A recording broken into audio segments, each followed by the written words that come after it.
한 주간 여러분 사시면서 수고하고 무거운 짐 오늘 주님께 또 다 내려놓으시고 안식을 누리시기를 축복합니다.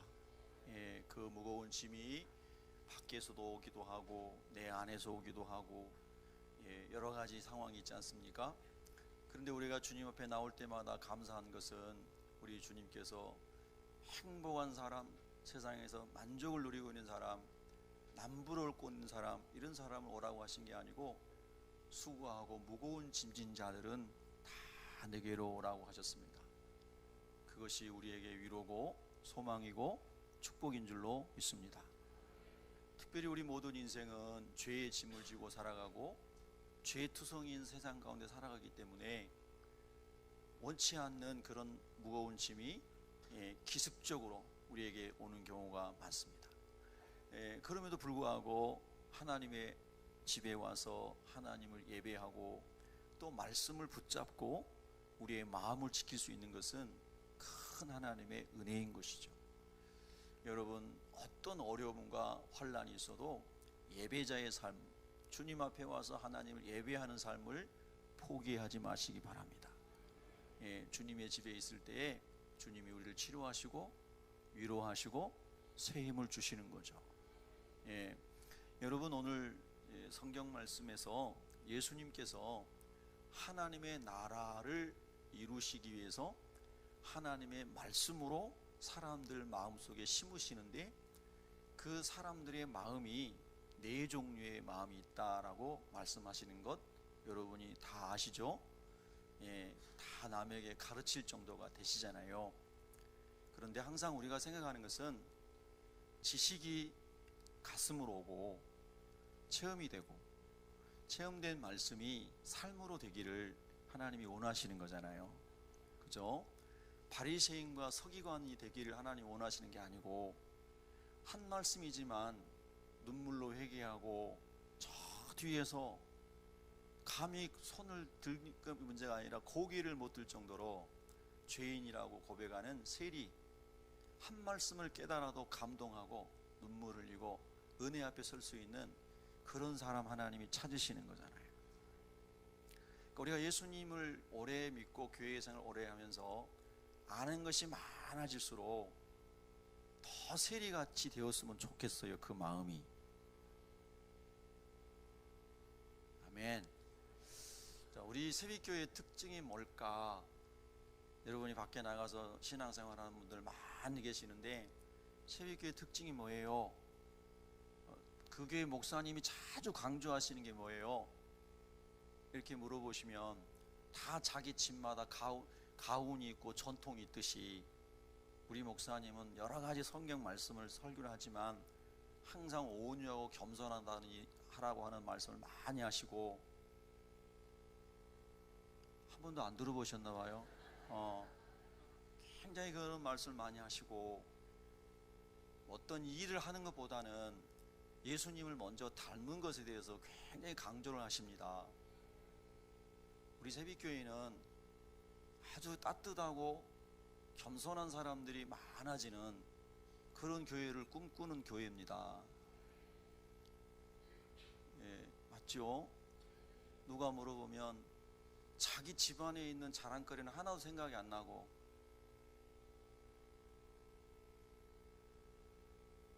남의 집에 있는 좋은 바 얘기하고 그러면 안 되겠죠. 그죠? 여러분의 아버지, 여러분의 집을 얘기할 때도 여러분의 집에서, 여러분의 부모님에게서, 여러분의 자녀들에게서 좋은 거 많이 발견해서 좋은 거 많이 얘기할 수 있기를 축복합니다. 교회도 마찬가지인 거죠. 우리나라 욕하는 사람 많지만은 우리나라 좋은 거 많거든요. 좋은 거 많이 발견해서 나라 축복하고 우리나라 좋은 나라라고 말해야 나라가 더 잘 되는 거죠. 할렐루야. 여러분, 예수님은 하나님의 나라를 이 땅에 전하기 위해서 오셨어요. 누가복음 8장 1절에 예수님께서 각 성과 마을에 두루 다니시며 그 다음에 뭐라고 하셨죠? 하나님의 나라를 선포하시며 그랬습니다. 적어도 사복음서에 마태, 마가, 누가 복음, 사복음서에 핵심 주님의 교훈은 뭐냐 하면 하나님의 나라입니다. 하나님의 통치, 내가 주인 되었던 삶에서 하나님이 주인이시고 하나님이 경배받으시고 하나님이 높임 받으셔야 하는 그 나라가 하늘에서 이루어진 것처럼 이 땅에서 로마 제국이만이 아니고 내 안에서 이루어지게 하여 주십시오. 이게 주기도문이잖아요. 그렇죠? 여러분, 한 주간 동안 사시면서 그 하나님 나라 많이 누리셨기를 바랍니다. 오늘 예배를 드리면서 그 하나님 나라 많이 누려지기를 소원하는 마음으로 예배 드리기를 바랍니다. 그런데 그 하나님 나라가 누려지려면 말씀이라고 하는 씨앗이 그 사람의 영혼 속에 잘 심겨져서 그 말씀이 잘 말씀으로 드러날 때에 하나님의 나라가 누려진다는 원리를 예수님이 설명하신 겁니다.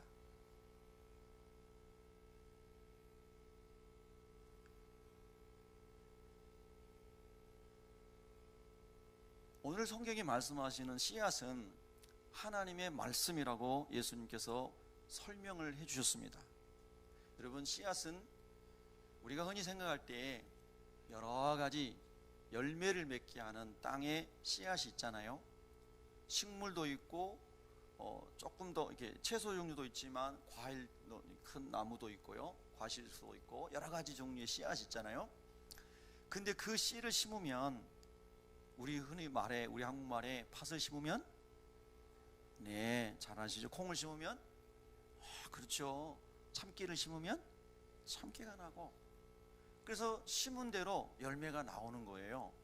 그런데 예수님은 이 심는 씨앗의 비유를 들면서 하나님의 말씀이 씨다. 근데 베드로전서 1장 23절에 보면요, 너희가 거듭난 것은, 여러분 거듭나셨죠? 거듭났다는 것은 다시 태어났다는 거잖아요. 부모님으로부터 우리가 이 몸을 입고 나왔는데 또 태어났다는 거예요. 2번. 그런데 그것은 예수 그리스도를 믿음으로 말미암아 마귀의 자녀에서 하나님의 자녀로 다시 태어난 걸 말씀하죠. 그게 거듭난 거잖아요. 근데 그 거듭난 것이 썩어질 씨로 된 것이 아니요 썩지 아니할 씨로 되었나니 살아있고 항상 있는 하나님의 말씀으로 되었느니라. 이게 베드로 사도가 베드로전서 1장 23절에서 말씀하시는 거예요. 자, 보세요. 마태복음 4장 4절에 예수님께서 말씀하시기를 사람이 육은 빵을 먹고 살지만 영은 하나님의 말씀으로 산다 그랬죠. 씨도 두 종류가 있는데요, 썩어질 씨앗이 있고 썩지 아니할 영원한 씨앗이 있다는 거예요. 썩어질 땅의 씨앗들은 그 씨앗이 썩어져서 열매를 맺히고 그 과실들을 우리가 먹고 육이 살잖아요. 그런데 그 땅에 있는 씨앗들은 종국적으로 마지막에는 그것도 다 없어져요. 썩어서 이 땅이 없어지잖아요. 그걸서 나오는 열매를 먹고 사는 우리 육신도 흙에서 왔으니 흙으로 돌아가요. 그런데 썩어지지 않는 씨앗이 있는데 그 썩지 아니할 씨앗이 하나님의 말씀이라는 거예요. 근데 하나님의 말씀으로 예수 그리스도를 주님으로 만나게 되면 썩지 아니할 그 말씀의 씨앗을 통해서 생명을 얻는데 그 생명이 천국에서 누리는 영원한 생명이라는 거예요. 아멘. 그래서 예수님께서 이 천국의 씨앗인 하나님의 말씀을 그 수많은 무리들에게 심어 주시기 위해서 하나님 나라를 지금 전하시는 거예요. 오늘 누가복음의 본문에도 수많은 당시의 로마 제국하에서 고통받는 사람들, 소외된 사람들, 소망 없는 사람들이 예수님이 이 시대에 그야말로 우리의 희망이다, 그렇게 생각하는 사람들이 많이 몰려온 거 아니겠어요?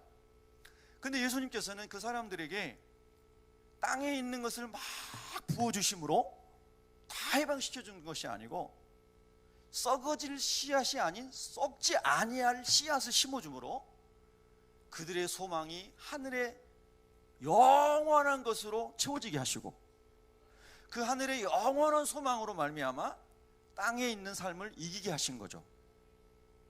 그것이 말씀이라고 하는, 하나님의 말씀이라고 하는 생명과, 영생한 생명과 소망과 지치지 않는 하나님의 꿈을 부여해주는 그 씨앗이 하나님의 말씀이라는 거예요.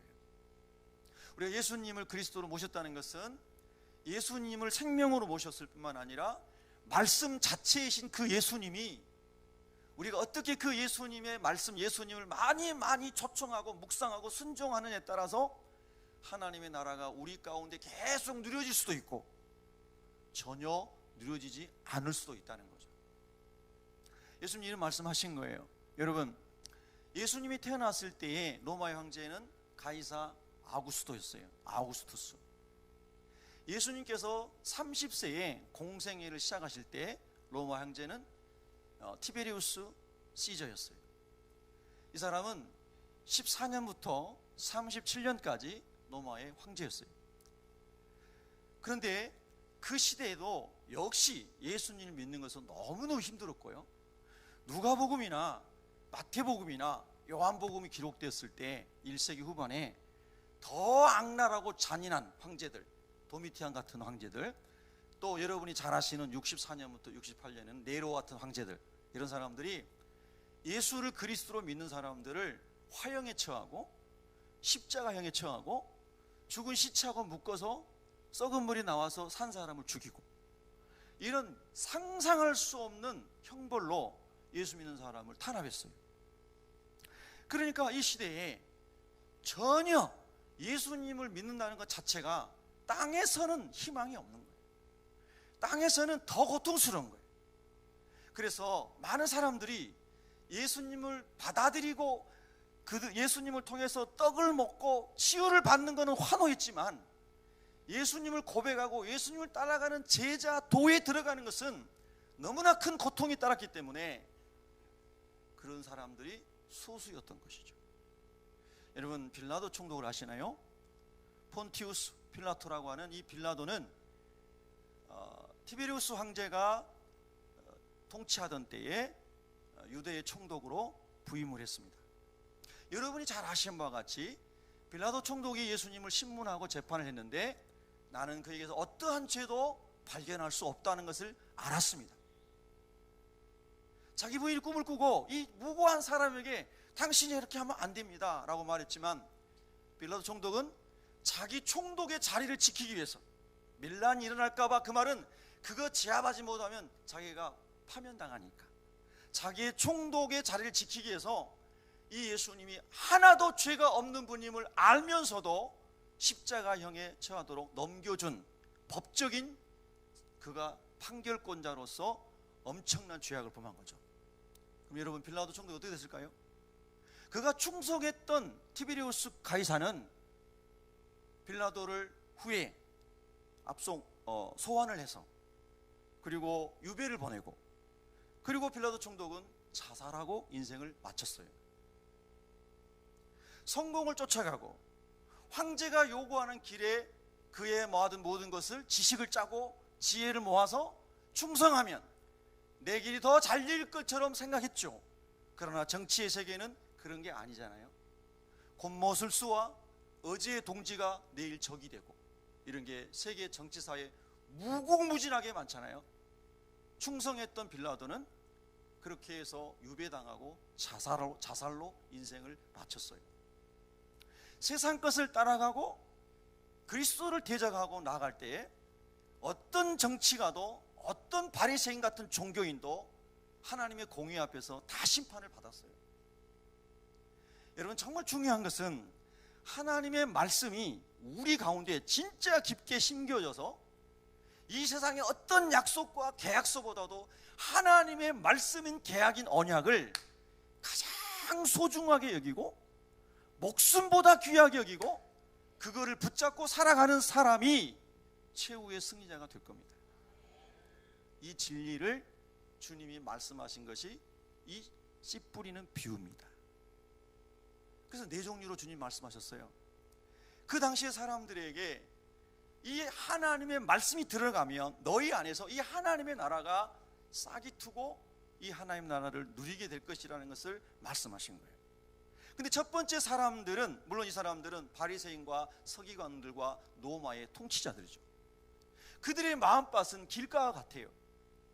그래서 무수하게 주님께서 천국의 복음의 씨앗을 뿌리지만 갈릴리와 유다와 두루 가로사 지방과 이 수많은 데가볼리스와 이런 지역을 다니면서 하나님 나라의 씨앗을 뿌리지만 그들은 전혀 그 말씀을 들을 귀도 없고 마음도 1%도 안 열려 있는 사람인 거죠. 왜? 그 마음을 받아들이는, 예수님의 씨를 받아들이는 순간, 하나님 나라의 진리를 받아들이는 순간 그들이 가지고 있었던 종교적 특권과 정치적 특권을 포기해야 되니까요. 그들이 살아가고 있는 그들의 나라를 그들이 내려놔야 되니까요. 그래서 그들은 예수님이 주신 천국의 씨앗을 아예 받기를 거부하는 거죠. 딱딱한 길가와 같다는 겁니다.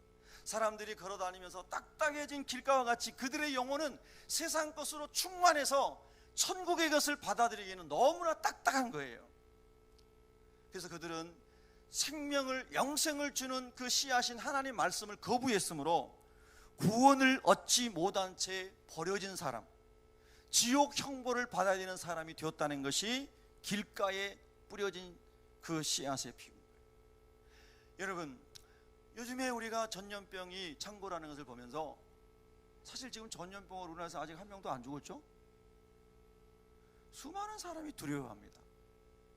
두려워해야 할 부분도 있겠죠. 여러분, 이렇게 생각해 보세요. 지옥이라고 하는 것은 이런 전염병으로 죽는 것하고는 상상할 수 없는, 비교할 수 없는 고통이 있는 것이 지옥이라는 거 여러분 믿으시죠? 믿으시죠? 재난의 때에 전염병과 전쟁과 기근과 모든 종류의 재난이 왔을 때에 솔로몬이 정직하고 겸손하고 하나님을 경외할 때 솔로몬이 한 말은, 그런 일이 있을 때마다 주여 우리가 아버지의 집에 와서 손을 들고 회개하며 기도할 때에 주여 우리를 구원하여 주시옵소서. 전염병과 전쟁과 기근과 모든 고통에서, 전쟁의 위험에서 우리를 건져 주시옵소서. 보호하여 주시옵소서. 그게 왕인 솔로몬이 겸손했을 때 백성들 앞에 무릎을 꿇고 하나님께 기도했던 자세인 것이죠. 그래서 우리 그리스도인들은요, 이런 모든 상황 속에서 더욱 하나님 앞에 나와서 기도하며 우리의 죄를 회개하고 우리의 죄 때문에 이러한 일이 왔다면 하나님이여 회개 자복하오니 용서해 주시고 긍휼을 베풀어 주시옵소서. 우리가 그렇게 기도해야 마땅한 것이죠. 우리가 하나님을 신뢰하는 사람이기 때문에. 오늘 적어도 여기 오신 분들은 마음이 길가가 아니고 그래도 하나님의 말씀의 씨앗이 여러분의 심령에 심겨져서 그 말씀으로 말미암아 거듭난 하나님의 자녀가 된 줄로 믿습니다. 믿음은 들음에서 나며 들음은 그리스도의 말씀으로 말미암았느니라. 그리스도의 말씀이 누군가에게 통해서 나에게 전달됐을 때에 영접하는 자, 그 이름을 믿는 자들에게는 하나님의 자녀가 되는 권세를 주셨으니, 여러분과 제가 마음의 문을 열고 그 예수님의 생명의 씨앗을 받아들인 줄로 믿습니다. 그런 점에서 여러분과 저는 길가와 같은 마음은 아닙니다. 예수님을 주님으로 모셨으니까, 구원을 받았으니까, 구원을 얻지 못하게 하려고 말씀을 그 마음에서 빼앗는 그 마음이 길가와 같은 마음이라고 했잖아요. 저는 오늘 또 너무 행복한 일이 있었습니다. 어제도 문자가 왔고 오늘 아침에도 문자가 왔습니다. 목사님, 오늘 제가 누구를 전도해서 갈 건데요, 9시 예배에 갈 거예요. 이름을 딱 적어가지고 그분의 마음이 변하지 않도록 기도해 주세요. 얼마나 기쁜지 말해요. 그래서 제가 이제 막 기대하고 기뻐하고 왔는데 오셨어요. 좋아하는 분은 3분밖에 없는 것 같아요. 다 좋아하고 계신 줄로 믿습니다. 우리 하나님이 제일 기뻐하시죠. 오랫동안 주님 없이 살았던 이제 60을 향해 가고 있는 남성분이 주님의 은혜 가운데 오셨습니다. 요 앞자리에 앉으셔가지고 은혜를 많이 받더라고요. 예배 끝나고 제 방에 들어오셔서 기도를 하는데 눈물이 글썽. 이게 하나님의 은혜입니다. 하나님의 은혜. 말씀이 그분의 마음에 들어갈 수 있다는 자체가 은혜라는 거예요. 할렐루야. 이건 절대 사람이 할 수가 없거든요. 우리가 외과 수술을 할 수 있다면 외과로 수술칼로 수술해가지고 집어넣어주고 꼬매버리면 될 것 같은데 절대 안 되는 거예요. 그게 성령이 열어주셔야만 가능한 겁니다. 그러니까 여러분이 말씀인 생명인 예수님을 주님으로 모셔드렸다면 여러분은 기적이 이미 일어난 겁니다. 여러분 이미 기적의 사람이 된 겁니다. 할렐루야. 여러분 하나님께 여러분 정말 감사해야 되는 거예요. 두 번째 사람의 마음은 바위 같은 그런 마음이라고 했잖아요. 마음밭이 바위. 이 비유는 단순합니다. 여러분 옛날에 시골 사신 분들은 농사져 보셨잖아요. 특별히 밭농사를 할 때에 산비탈에 있는 땅을 일구다 보면 그 밭에 돌멩이가 많잖아요. 그죠? 돌멩이가 얼마나 많아요. 그러니까 씨앗을 심어서 심겨서 싹이 났는데 돌멩이가 많으니까 흙이 부족하니까 뿌리를 깊이 내리지를 못하잖아요. 그래서 말라버린다는 거예요. 얼마나 예수님 비유가 쉬워요? 너무 쉽죠? 이거는 뭐 초등학교 안 나와도 다 알아요. 너무 쉬워. 우리 주님 말씀하시는 거예요. 말씀이 마음에 들어왔는데 이 마음밭에 돌멩이가 너무 많아요. 또 오늘 비유의 그냥 핵심을 이렇게 말씀하면은 예수님을 믿을 때 너무 기쁜 거예요. 와, 이 엄청난 천국의 선물을 믿기만 하면 준다고? 돈 안 내도 돼? 아니 하다못해 마스크 하나 사드려도 돈을 줘야 되는데 이 엄청난 천국의 축복을 무료로 줘 믿기만 하면 너무 좋은 거예요. 여러분이 진짜 예수님 믿고 구원받아서 좋았던 사람은 이 말씀이 믿어지는 거고, 뭐가 뭔지 모르는 사람은 아직 주님 못 만난 사람이고, 너무 좋아가지고 와 예수님, 나는 이제 예수님이라면요 무조건 예스 할래요. 주님 일이라면요 저는 무조건 예스 아멘 할 거예요. 막 이런 거예요. 여러분 처음에 거듭나면 진짜 그렇거든요. 막 모든 것을 자기가 다 할 것 같아. 그냥 교회 일이고 집안 일이고 나라 일이고 온 세상 일도 자기가 다 할 것 같아.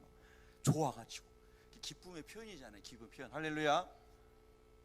근데 예수님 시대의 사람들이 그렇게 주님의 말씀으로 거듭났는데 현실은 너무 힘든 거예요. 노부 황제를 신이라고 예배하고 추앙해야 되는데, 김일성이를 신이라고 모셔야 되는데 우상이니까 거부하는 거잖아요. 일본 신사에 참배해야 되는데 우상숭배니까 거부한 거잖아요.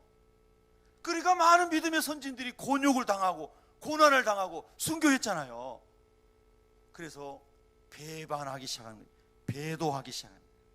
그래서 바위와 같은 마음은 말씀의 뿌리가 깊이 내려지지 못해서 그런 신앙적 결정적 어려움이 왔을 때 예수님을 배반한 사람들이라는 거예요. 여러분 오늘 저와 여러분이 하나님의 말씀의 뿌리를 깊이 심령 깊이 내리기를 축복합니다. 이 세상에 어떤 것보다도, 지식을 더 많이 쌓는 것보다도, 책을 100권 더 읽는 것보다도 하나님의 말씀으로 영혼의 샘을 깊이 파고 포도 생수가 올라오는 말씀의 샘이 있는 사람, 그 사람이 복 있는 사람입니다. 그 사람은 하나님의 말씀이 깊이 심령 속에 있고 지식 속에 있고 삶 속에 있기 때문에 예수님께서 사탄의 공격을 말씀으로 이긴 것처럼 말씀으로 이겨낼 줄로 믿습니다. 여러분 우리 그런 믿음을 갈망하기를 원합니다. 에스겔 36장 26절에 보면은 새 영을 너희 속에 두고 새 마음을 너희에게 주되 너희 육신에서 굳은 마음을 제거하고 부드러운 마음을 줄 것이며. 말씀을 깊이 묵상할수록요 굳은 마음도 부드러워집니다. 얕은 마음이 깊어집니다. 좁은 마음이 넓어집니다. 여러분 이런 은혜 말씀 깊이 묵상하고 말씀이 그냥 절절절절 넘침으로 누리시기 바랍니다. 여러분 또 한번 반복해 드립니다. 복습은 좋은 교육이라고 그러던데요. 성경 암송 69절 부탁드립니다. 꼭 암송하시고 복습하시고 길에서도 묵상하시기를 축복합니다. 바위와 같은 밭이 아니고 말씀이 깊이 영혼 속에 있어서 주제별로 말씀이 다 암송이 돼서 이런 시험이 오면 이 말씀으로 이기고 저런 시험이 오면 저 말씀으로 이기고 이렇게 되기를 주님의 이름으로 축복합니다. 우리의 무기는 핵무기가 아니고 하나님의 말씀입니다. 세 번째는 가시떨기 같은 마음이라는 거예요. 여러분 7절에 보면 여기서 핵심 뭐냐면요, 가시떨기, 밭이 좋아요. 돌멩이가 없는 밭이에요. 좋은 밭이에요. 그런데 그 밭에 가시가 함께 자라고 있는 거예요. 예수님의 비유는 단순한 거예요. 가시가 함께 자라고 있어요. 그래서 자라가지고 열매를 맺는데, 여러분 농사져 보셨잖아요. 가시가 찔러요. 그래서 과실이 썩어요. 네, 제가 양구에, 강원도 양구에 아시는 분이 사과 농장을 하시는데요, 여기 오셔서 마음껏 따가세요. 그래서 가서 땄어요. 공짜로 따가라는데 미안하니까 한 몇만 원 줬어요.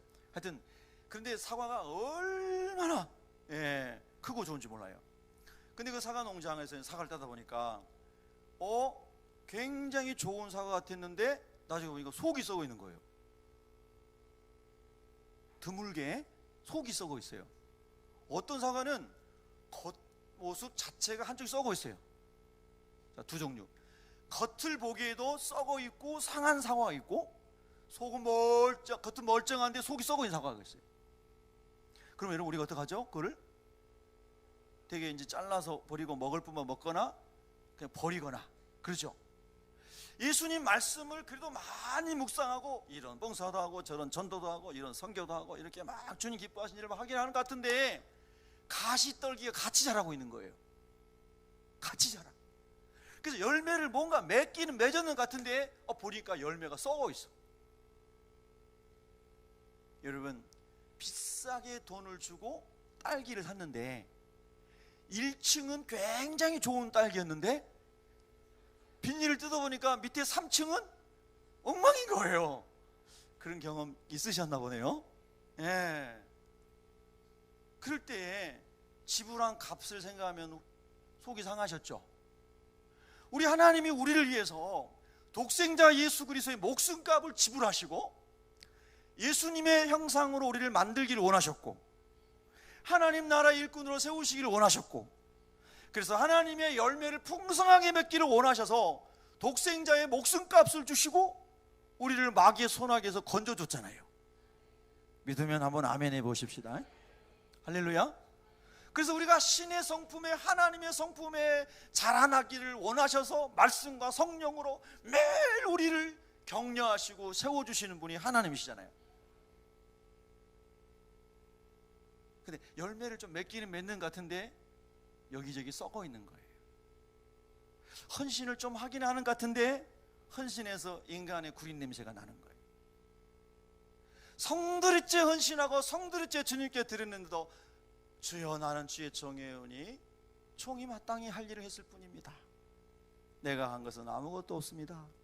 주님 이 마른 막대기만도 못한 종을 사용해 주신 건 너무 감사합니다. 주님만이 영광을 받으소서. 솔리 데오 글로리아, 오직 하나님만 영광을 받으소서. 할렐루야. 이렇게 되면 주님 보실 때 좋은 열매를 맺은 거예요. 그런데 그 열매를 맺어가는 과정이나 열매를 맺은 다음이나 내가 주인이고 내가 영광을 받고 내가 뭔가 썩은 냄새가 여기저기 나서 뭔가 열매를 맺기는 맺은 것 같은데 잘라내고 보니까 남은 게 별로 없어. 열매가. 여러분 제가 너무 쉽게 설명하는 거죠. 가시떨기가 같이 자란다는 거예요. 열매는 있는데. 그래서 여러분 거기 본문에 보면요 14절에 이렇게 되어 있어요. 이 생의 염려와 재물과 향락의 기운이 막혀, 이 말씀의 영역이 신령한 은혜가 막혀가지고 온전히 결실하지 못하는 자다. 그러니까 좋은 열매를 하나님 보시기에 좋은 극상품을 못 맞춘 거예요. 하나님 그러시잖아요. 내가 극상품 포도나무를 심었는데 너희들이 들포도 열매를 맺었다. 그렇게 주님 말씀하셨죠? 그거 들어보셨죠? 성경에 있어요. 불경에 있는 게 아니고 성경에. 극상품 포도나무를 심었는데 들포도를 맺었다는 거예요. 최고 좋은 하나님이신 예수님을 우리 마음에 초청하고 그분이 우리 안에서 우리를 통치하도록 하셨는데 그 극상품의 주님이 우리 안에 들어와 계시는데 손성기가 맺은 열매는 들포도를 맺었다는 거죠. 그 주님께서 저에게 주시는 메시지고요. 오늘 우리 모든 주님을 닮기를 원하는 사람들에게 주시는 동일한 메시지겠죠. 어느 한 사람이 들으라고 주시는 말씀이 아니고 우리 모든 주님 안에 있는 사람들이 들으라고 주시는 말씀인 거예요. 할렐루야. 여러분과 제가 이런 말씀을 받으면서 와, 은혜다. 정말 이 말씀 다시 주님이 주시고 또 깨닫게 하시니 얼마나 감사한가. 정말 하나님 아버지 가시떨기 다 제거해 주세요. 이 생의 염려, 재물, 향락 이런 것들 좀 초월해 살게 도와주세요. 아멘. 할렐루야. 누가복음 21장 34절부터 36절에 보면 너희는 스스로 조심하라. 그렇지 않으면 방탕함과 술취함과 생활의 염려로 마음이 둔하여지고 영혼이 둔해진다는 거예요. 영적 감각이 없어진다는 겁니다. 뜻밖의 그날이 덫과 같이 너에게 임하리라. 주님이 재림하시는 그날이 뜻밖의 덫과 같이 임하면 안 되겠죠. 주님 어서 오시옵소서 하고 준비된 신부로 만나야 되겠죠. 이날은 온 지구상에 거하는 모든 사람에게 임하리라. 그 진노의 심판의 날이, 그러나 그리스도인들에게는 영광의 날이 되겠죠. 너희는 장차 올 이 모든 일을 능히 피하고 인자 앞에 서도록, 진노를 피하고 심판을 피하고 예수님 앞에 서도록 항상 기도하며 깨어 있으라. 아멘. 할렐루야. 여러분, 이 은혜를 오늘 또 주님이 우리 모두에게 부어주시기를 축복합니다. 정말입니다. 여러분요, 이 시대에 정말 이 은혜를 구해야 됩니다. 세상에 돌아가는 이런저런 일 보면서 정신 빼앗기지 않기를 축복합니다. 정신줄 놓지 않기를 바랍니다. 하나님 말씀 붙잡으시기 바랍니다. 하나님의 언약을 붙잡으시기 바랍니다. 이 세상의 모든 약속은 전부 끝날 날이 오지만 하나님의 언약만 영원합니다. 이 세상도 그 정력도 다 지나가되 하나님의 뜻을 행하는 자, 그리고 하나님의 말씀은 영원히 서리라. 아멘. 이것이 우리가 믿는 신앙의 길입니다. 우리 주님이 이 말씀을 그 고난과 어려움, 압박, 고통 속에 살고 있는 수많은 낮은 자들에게 우리 주님이 말씀하신 내용입니다. 이 말씀이 너희 가운데 깊이 심겨지고 깊이 묵상이 되고 이 하나님 주신 계약서가 세상의 어떤 계약서보다 가장 소중한 것으로 너희에게 믿어지면 너희는 그 믿음으로 세상을 이기는 자들이 될 것이다. 여러분, 이 엄청난 말씀을 우리 주님이 주신 거거든요. 여러분, 정말 요즘 살아가기 힘들다고 하잖아요. 많은 분들이 실제로 힘들어합니다. 눈물 흘리고요. 그런데 우리가 한 번 더 생각해 보면 주님의 말씀이 우리 가운데 충만하면 주님이 이기게 하실 것입니다. 주님이 하실 것입니다. 주님이 은혜 베푸실 것입니다. 여러분, 말씀을 죄로 묵상하십시다. 말씀을 붙잡으십시다. 세상에서 오는 많은 소리보다는 하나님의 언약의 귀를 기울이십시다. 그리고 말씀에 순종하며 살아가다 보면 우리 주님께서 저와 여러분의 삶을 한 걸음 한 걸음 잘 인도해 주시고 주님을 닮게 해주시고, 그래서 좋은 땅이 되어서 풍성한 결실을 하도록 하나님이 축복하실 것을 믿습니다. 우리 기도하겠습니다.